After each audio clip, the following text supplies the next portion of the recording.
नमस्कार विद्यार्थी मित्रांनो, मी प्राध्यापक गणेश पवार आपणा सर्वांचं स्वागत करतो आजच्या या नवीन व्हिडिओमध्ये.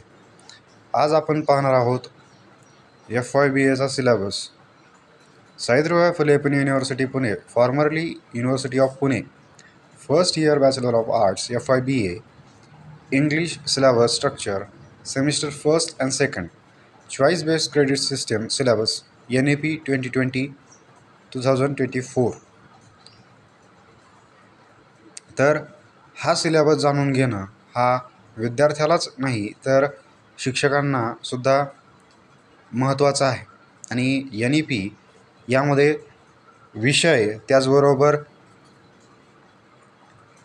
विषयांची नावं, त्याचसोबतच पुस्तकं, पॅटर्न, ह्या सगळं काही बदल झालेला आहे. आणि हे समजून घेण्यासाठी आपण या डॉक्युमेंटचं सावित्रीबाई फुले पुणे विद्यापीठाच्या वेबसाईटवरून हा सिलेबस आपण डाउनलोड केला आहे आणि हा सिलेबस आपण समजून घेणार आहोत. चला तर बघूया काय म्हणताय हा syllabus. Title of the program, हा जो FYBAचा प्रोग्राम आहे तर त्याला काय नाव दिलं आहे? Under graduate UG English syllabus. इंग्लिशचा अंडर ग्रॅज्युएट म्हणजे पदवीच्या मुलांसाठी हा सिलेबस दिलेला आहे.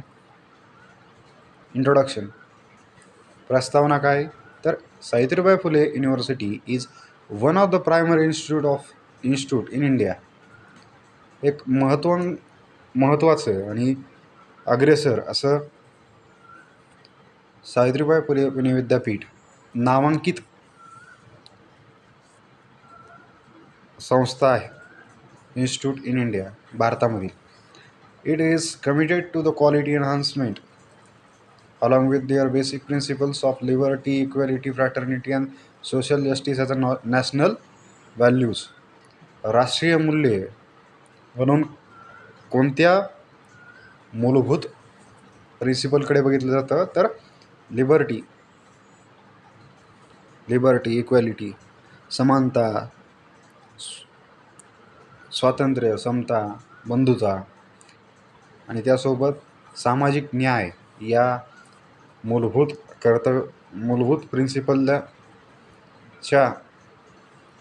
प्रिन्सिपलला हे राष्ट्रीय मूल्य म्हणून बघितलं जातं. आणि तेच मुलांमध्ये पेरण्याचं आश्वासन देणारी हा सिलेबस. त्यामध्ये हा सिलेबस आश्वासित करतो की त्यांच्या गुणवत्तेत वाढ होईल. It aims at inculcating the spirit of competitiveness at global level and enriching competence in students of English. इंग्रजी या विषयाच्या विद्यार्थ्यांमध्ये इंग्रजी या विषयाचा ज्ञानसाठा, अंडरस्टँडिंग आणि कॉम्पिटन्स वाढावा. त्यासोबतच त्यांची जगाच्या लेवलला, ग्लोबल लेवल, जागतिक लेवलला स्पर्धा टक्कर देण्याचं काम त्या विद्यार्थ्यांनी करावं, इतका त्यांचा बुद्ध्यांक वाढावा, हा या कोर्सचा हेतू आहे. Language plays a vitally significant role both on personal and professional level. म्हणजे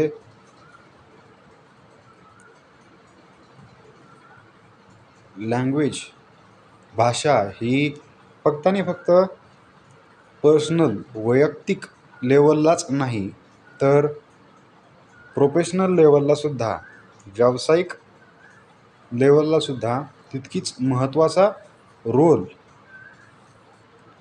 ही प्ले करत असते,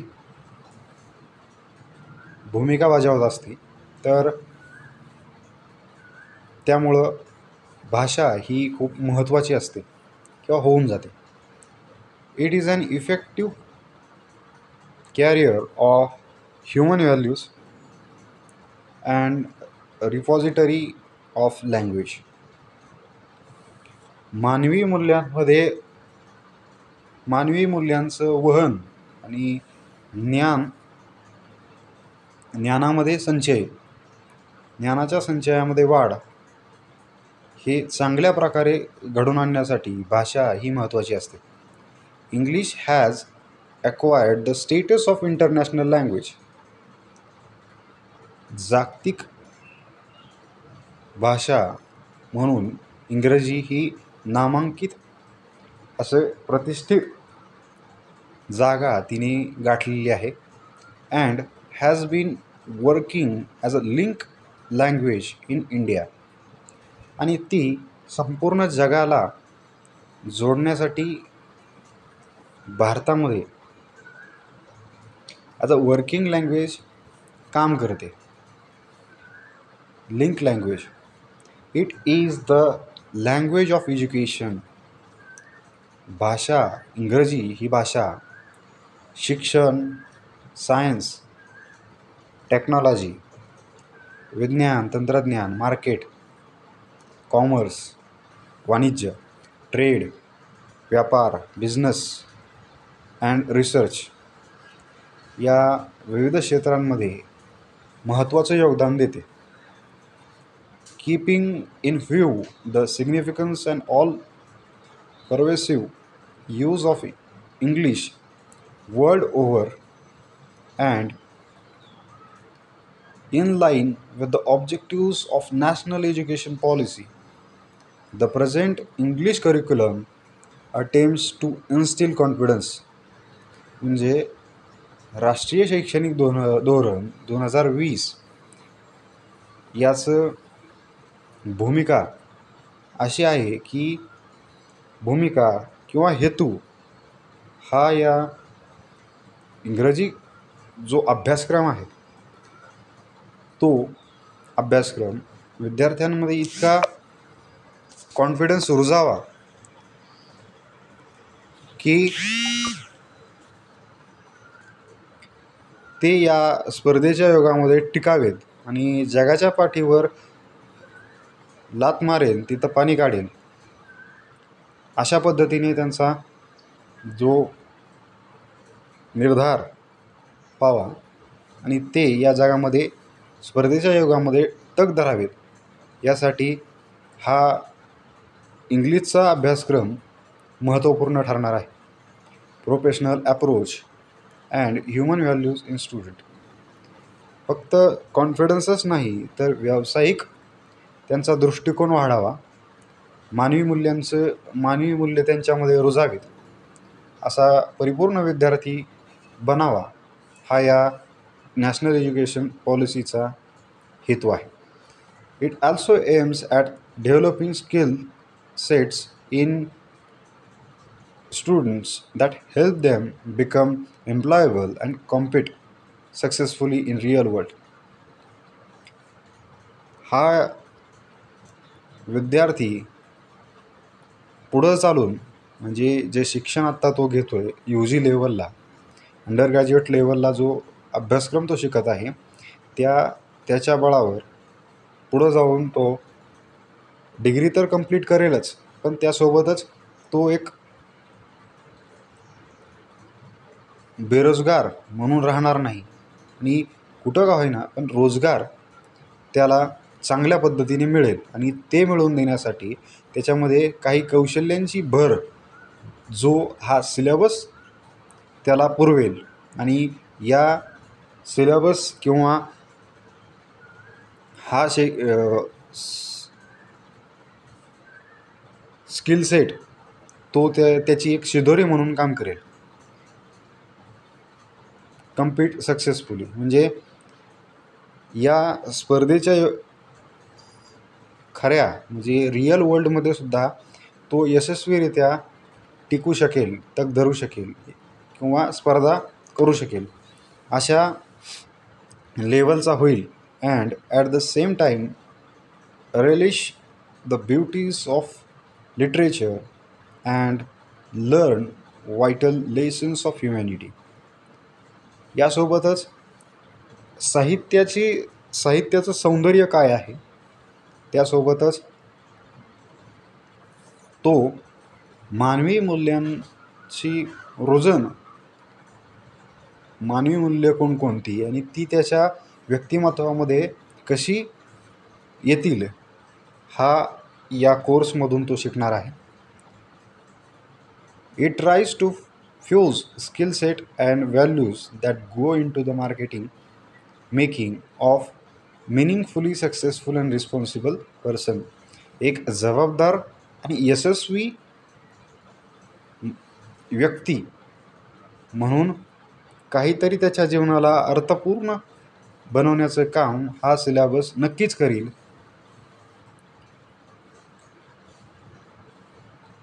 BA English program includes the following criteria. जे विद्यार्थी आत्ता NEPच्या बॅचला फर्स्ट इयरला ॲडमिशन घेतील UGमध्ये 2024-25च्या बॅचमध्ये, ते सेकंड इयर 2025-26 मध्ये असतील. नंतर थर्ड इयर 2026 to 2027 आणि फोर्थ इयरला 2027-2028 या 4 वर्षाच्या कोर्सला ते असणार आहेत.